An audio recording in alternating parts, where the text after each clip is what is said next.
Hi மக்களே, நான் பாம்பே நஸ்ரீன் பேசுகிறேன். இந்த ரோஸெல்லாம் பார்த்தீங்கன்னா எஸ்எஸ் காலனி ஃபரிதா மாடி வீட்டு தோட்டத்தோட பூக்கள்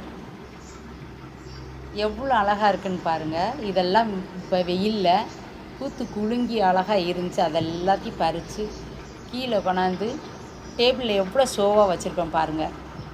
இது தோட்டத்து செடியில் இருக்கிறத காட்டிலும் இன்னும் அழகாக இருக்குது.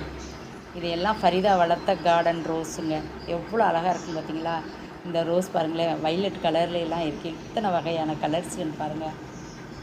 இதெல்லாம் இந்த வெயில்லையும் இவ்வளோ அழகாக பக்குவமாக வளர்த்துருக்காங்க. இன்றைக்கி எல்லாத்தையும் எடுத்து கீழே கொண்டு வந்து வச்சுருக்காங்க. எவ்வளோ அழகாக இருக்குன்னு பாருங்கள். அவங்களோட ஹார்ட் ஒர்க்குக்கு எல்லோரும் ஒரு லைக் கொடுங்க. இதே போல் நீங்களும் வளர்த்து அழகாக வீட்டில் ஷோவாக வைக்கலாம்.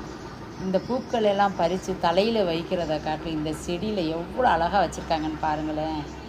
இந்த பூக்களை பார்க்க பார்க்க எவ்வளோ ஆசையாக இருக்குது. நீங்களும் இதே போல் வளர்க்குறதுக்கு